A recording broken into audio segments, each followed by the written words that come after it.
गोलीय लेंस दो तरीके के होते हैं, उत्तल लेंस और अवतल लेंस, जो दो गोले के भाग होते हैं। ठीक है, उत्तल लेंस अवतल लेंस को आपने देखा था, इसको आप पहचान भी लिए होंगे। और एक बार मैं फिर से कंफर्म करना चाहूँगी कि आपको वो आ रहा है कि नहीं कि उत्तल लेंस क्या है और अवतल लेंस क्या है।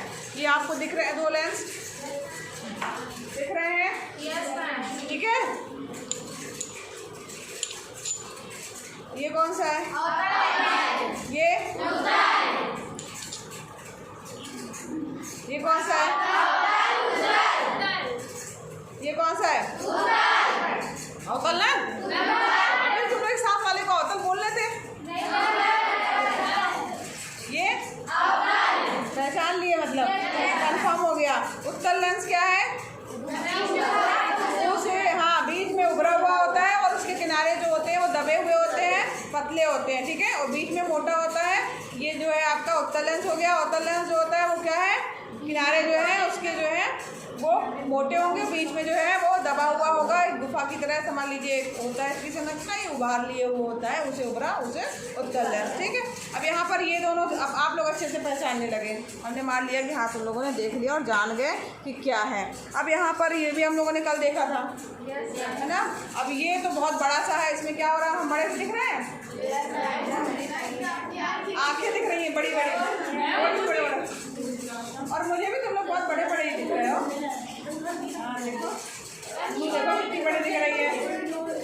तो यहाँ पर ये जो है ये कौन सा लेंस कोई बता सकता है? अवतल लेंस। अवतल लेंस हम उसकी बात ही नहीं कर रहे हैं, नीचे वाले के भी। ये लेंस कौन सा? बड़ा वाला जो दिख रहा है, अवतल लेंस।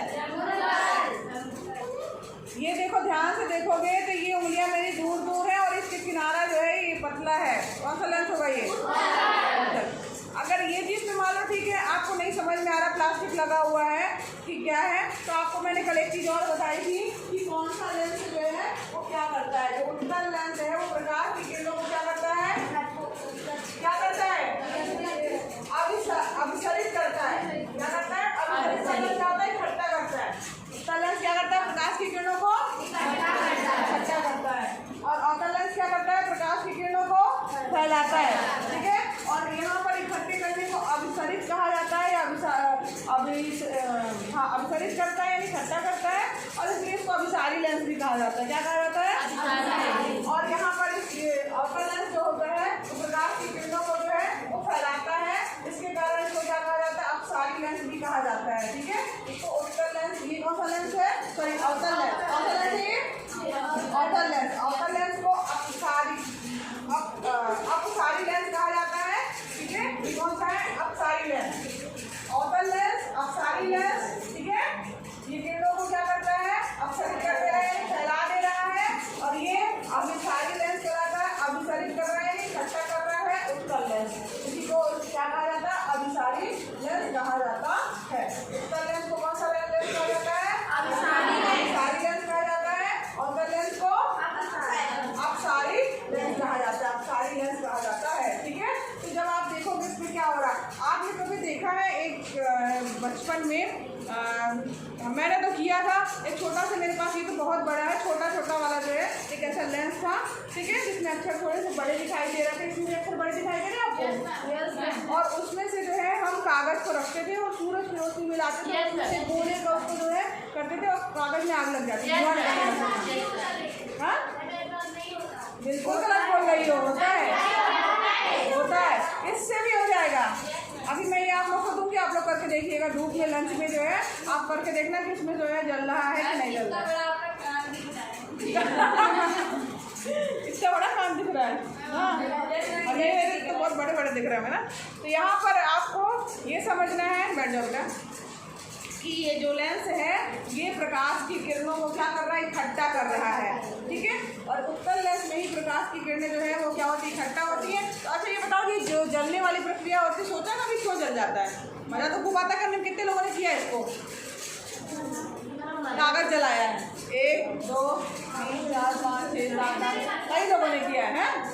तो उसमें क्या होता है कि जब आप कागज रखोगे तो बहुत उसको थोड़ी देर तक रखे रहना पड़ता है, तेज धूप है तो वो थोड़ी देर बाद उसमें से धुआं निकलने लगता है ना। हाँ, क्यों निकलने लगता है? क्योंकि जो सूर्य का प्रकाश होता है उसमें जो है गर्मी होती है, ऊर्जा होती है, गर्म होता है। अब जब वो टेम्परेचर ज़्यादा है और सूर्य की प्रकाश की किरणों को उत्तल लेंस के माध्यम से जब एक ही बिंदु पर जब वो प्रकाश की किरणें आती हैं, वो सारी गर्मी इकट्ठा जो यहाँ यहाँ यहाँ यहाँ ढेर सारे जो है किरणें आई उनको इकट्ठा कर दिया गया है। तब क्या हो रहा है, यहाँ पर जो है वो इकट्ठा हो जा रही है और इकट्ठा होने के कारण जो है प्रकाश का सारा जो है वो ऊर्जा जो है एक ही बिंदु पर आ रहा है, जिसके कारण वो और ज़्यादा तेजी से इन सब के इतने गुना से ज़्यादा यहाँ पर ऊर्जा आ जा रही है, गर्माहट आ जा रही है, जिसके कारण वो जो है आपका पेपर जो है वो जलने लगता है। ठीक है, तो यहाँ पर अब इसमें भी आप देखोगे कि एक छोटी सी इमेज बन रही है, छोटा सा गोला कि जो एक रोशनी आ रही है उसको क्या कर दे रहा है, छोटे से जो है वो कर दे रहा है। और वो अगर सूर्य की रोशनी है तो उसमें गर्माहट होती है, गर्मी होती है, टेम्परेचर होता है, वो टेम्परेचर को बढ़ा देता है, जिसके कारण वो कागज यहाँ पर जलने लगता है। अब यहाँ पर देखो आज जो है हमको मेन पढ़ना उत्तल लेंस समझ गए, क्लियर हो गए आप लोग। अब यहाँ पर प्रतिबिंब किस तरीके से बनेगा उत्तल लेंस में और अवतल लेंस में कैसे घटना होगी, उसको समझने के लिए थोड़ी सी हम चिन्ह परिपाटी देख लेते हैं। नियम भी है और चिन्ह परिपाटी भी देखेंगे और कौन से नियम है। तो पहला नियम है, ध्यान दीजिएगा, यहाँ पर पहला नियम जो कहता है वो ये कह रहा है कि चाहे उत्तल लेंस हो चाहे अवतल लेंस हो, उसमें पहला नियम ये कह रहा है कि जब प्रकाश की किरणें मुख्य अक्ष के समानांतर आती हैं, ध्यान से समझिएगा, प्रकाश की किरणें मुख्य अक्ष के समानांतर आती है तो वो फोकस अपवर्तन के पश्चात कौन सी घटना घट रही है यहाँ पर, अपवर्तन ना, अपवर्तन के पश्चात वो दूसरी तरफ के फोकस से होकर के मुख्य फोकस से होकर के गुजरती है। ठीक है, सबको समझ में आया? नहीं समझ में आया? अच्छा एक चीज और समझ लो, इसमें जो आपने लेंस में देखा था चित्र, उसमें एक जहाँ पर सभी किरणें मिल रही हैं, जहाँ पर अभी आप उत्तल अवतल के लेंस देख रहे थे ना, यहाँ पर ये यहाँ पर सभी किरणें जो मिल रही हैं, तो ये सारी किरणें आकर के जिस फोकस पे मिलती है उसको मुख्य फोकस कहा जाता है। क्या कहा जाता है? मुख्य फोकस। ठीक, और इसके लिए मुख्य फोकस कौन सा होगा? इस तरफ। इसके लिए F1 मुख्य फोकस है, इसके लिए F2 मुख्य फोकस है। समझ में आ रहा है? सारी किरणें जो है हाँ, जहाँ पर सारी किरणें एक साथ आ रही मिल रही है वो क्या हो जाएगा? मुख्य फोकस हो जाएगा। और इसकी शब्दावली सब पता था, हमने पढ़ी है। वक्रता केंद्र क्या है, फोकस क्या है, मुख्य अक्ष क्या है, प्रकाशित केंद्र क्या है, ये सब पढ़ लिया ना। तो यहाँ पर अब हम जो पढ़ने जा रहे हैं वो नियम। हाँ, पहला नियम ये कहता है कि अगर कोई प्रकाश की किरण, ठीक है, मुख्य अक्ष के समानांतर आ रही है तो वो मुख्य फोकस से होकर के गुजरेगी या फोकस से होकर के जाएगी। ठीक है, क्योंकि आपका परावर्तन के टाइम भी था, लेकिन ये अपवर्तन की घटना के बाद, यहाँ पर ये सब देखना जरूरी है कि अपवर्तन के पश्चात वो मुख्य फोकस से होकर के जाएगी। ये चीज़ हमने परावर्तन में भी पढ़ी थी। दूसरी चीज़ देखिए, चाहे ये उत्तल लेंस हो चाहे वो अवतल लेंस हो, दोनों के लिए वही नियम है, मुख्य अक्ष के समानांतर आने वाली प्रकाश की किरण क्या होती है, वो फोकस से होकर के जाएगी। अब यहाँ पर फोकस, क्योंकि ये लेंस कौन सा है, अवतल लेंस का हमें पता है कि किरणों को क्या कर देता है, फैला देता है। तो यहाँ पर ये इधर आएगी ही नहीं, ये फैलती हुई जाएगी, मतलब ये यहाँ फैल रही है, इससे ऊपर ही जाएगी, यानी फैल रही है, उसका मतलब ये फोकस से जो है वो आती हुई प्रतीत होगी। ठीक है, तो यहाँ पर ये समझ में आ रहा है आपको, फोकस के समानांतर आने वाली प्रकाश की किरण अपवर्तन के बाद जो है वो फोकस से होकर के जाएगी। ठीक है,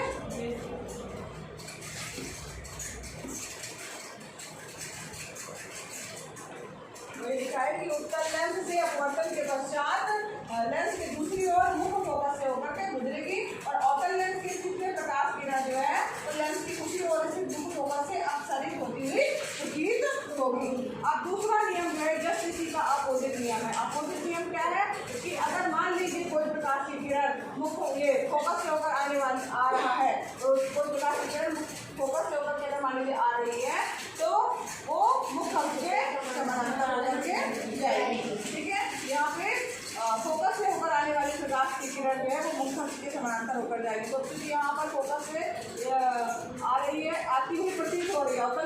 हुई प्रतीत होगी, ठीक है, और ये मुखक के समानांतर होकर के जाएगी, ठीक है। ये दूसरा नियम हो गया। पहला नियम और दूसरा नियम एक दूसरे के जस्ट अपोजिट है। समझ लो कि पहला नियम क्या था कि फोकस से होकर आ रही है तो मुखक के समानांतर जाएगी। दूसरा नियम क्या है कि फोकस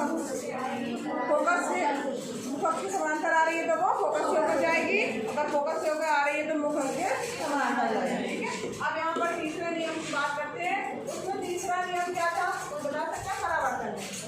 तीसरा प्रकाश की किरण के लिए नियम क्या था, क्या वक्रता केंद्र से होकर आने वाली प्रकाश की किरण जो है वो वक्रता केंद्र की ओर वापस परावर्तित हो जाती है, ये नियम है। अब इसमें क्या है, वक्रता केंद्र तो है नहीं, वक्रता केंद्र तो है जिसमें ये नियम चेंज है। उसमें क्या नियम है, इसमें ये जो केंद्र है ये है प्रकाशिक केंद्र, ठीक है। उसमें तो इसमें क्या है, प्रकाशिक केंद्र, प्रकाशिक केंद्र से कोई किरण आ रही है तो अपवर्तन के पश्चात जो है जिधर से मार्ग जा रही है मार्ग में जाएगी, उसी मार्ग में जाएगी, ठीक है। प्रकाशिक केंद्र से आने वाली प्रकाश की किरण जो है अपवर्तन के पश्चात जो है वो अपने मार्ग में वहीं सीधे चली जाएगी, तो कोई भी विचलन जो है वो नहीं होगा। अगर कोई भी प्रकाश की किरण उसके मेन बीच वाले हिस्से से होकर जा रही है तो क्या होगा, बिना विचलन के वो सीधे के सीधे निकल जाएगी। वही प्रक्रिया जो है ये अवतल लेंस के लिए भी होगी, समझ में आया। तो यहाँ पर हमने 3 नियम पढ़े। मुखक के समानांतर आने वाली प्रकाश की किरण फोकस से जाएगी, फोकस से होकर जाने वाली किरण प्रकाशिक केंद्र से आने वाली किरण बिना विचलन के सीधे जो है प्रकाशिक केंद्र से होकर के चली जाएगी। अब इसी पर आधारित है आपके जो है वो दर्पण में दर्पण बोला सॉरी लेंस में प्रतिबिंब किस तरीके से बनेगा। अब जो हम लोगों ने पिछला पढ़ा था उत्तल दर्पण और अवतल दर्पण के लिए, तो वहाँ पर जो विभिन्न स्थितियाँ बनी थी वो अवतल दर्पण के लिए बनी थी।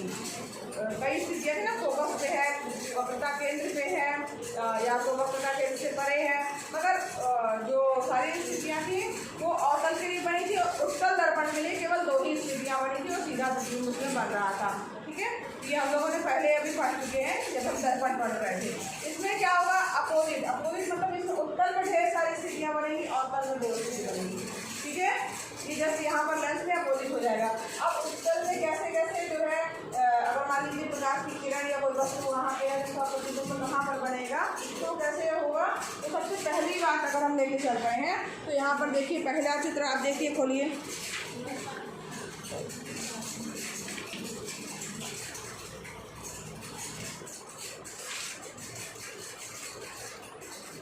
अगर मान लो कोई वस्तु थोड़ा और बड़ा कर दिया जाए, पहले स्थिति पे ध्यान दीजिए। अगर कोई वस्तु जो है अनंत पर है, अनंत में यानी कि प्रकाश की किरणें ये कहाँ से आ रही हैं, अनंत से आ रही हैं, तो आपको नियम पता है मुखक के समानांतर आने वाली प्रकाश की किरण फोकस से होकर के जाती है। तो आप यहाँ से भी बना सकते हैं, 4 की जगह आप 2 ही बना देंगे तो काम चल जाएगा, अभी फोकस से होकर के जा रही है। तो अगर कोई वस्तु जो है अगर मान लीजिए आपकी अनंत पर है तो उसमें हम 3 चीज़ें हम पढ़ेंगे। पहला क्या है, जो चीज़ें हम पढ़ेंगे वो है, पहली बात है उसकी स्थिति, दूसरा आकार और तीसरा क्या हो जाएगा उसका प्रकृति। तो स्थिति क्या होगी, इसकी स्थिति,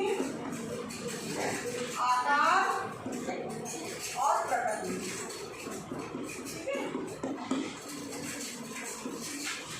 स्थिति, अब यहाँ पर स्थिति की बात करें तो ये जो बन रहा है प्रतिबिंब वो कहाँ पर स्थित है, कोई बता सकता है? नहीं, प्रकाश की किरणें आ रही, प्रतिबिंब की बात हो रही है कि प्रतिबिंब जो है वो कहाँ पर स्थित है, वो कहाँ पर बन रहा है, F2 पर ना, यानी कि कहाँ पर बन रहा है, फोकस F2 पर। कहाँ बन रहा है, फोकस, दिख रहा है सबको? समझ में आ रहा है कैसे बना, सबको समझ में आया? प्रकाश की किरणें आ रही तो इसी बिंदु से होकर के जा रही है, यानी कि क्या हो जाएगा, ये आपका कहाँ पे बनेगा, इसमें फोकस की स्थिति जो है वो होगी, जो बनने वाला प्रतिबिंब हम उसकी बात कर रहे हैं। आकार बता सकता कोई कैसा है, बिंदु के आकार का, छोटा बता यहाँ तो दिख रहा है क्या, एकदम नगना शहर आकार क्या होगा उसका, बिंदु के आकार, सबको समझ में आ रहा है। अब प्रकृति बताइए, प्रकृति जो है अगर हम इसकी प्रकृति की बात करें तो प्रतिबिंब जो है अब यहाँ पर जो है वास्तविक बन रहा है और कैसा बन रहा है, उल्टा, वास्तविक और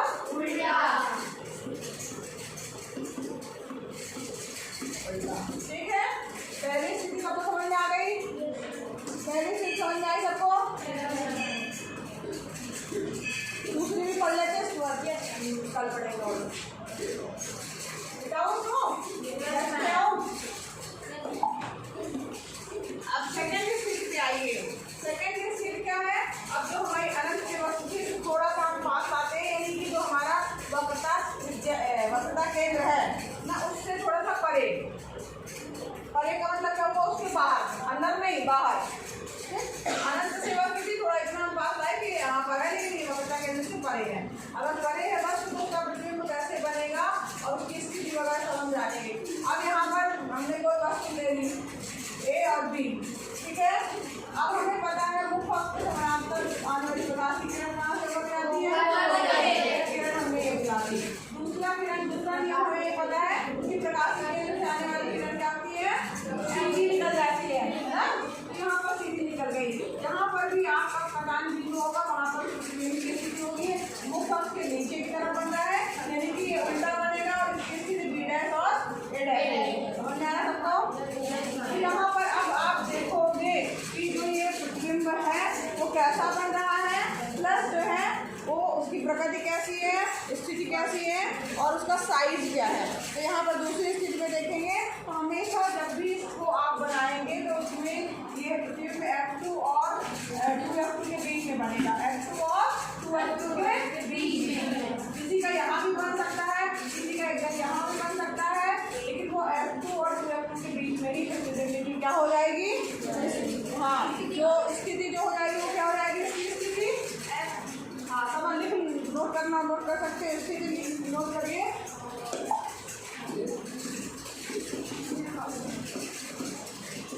F2 व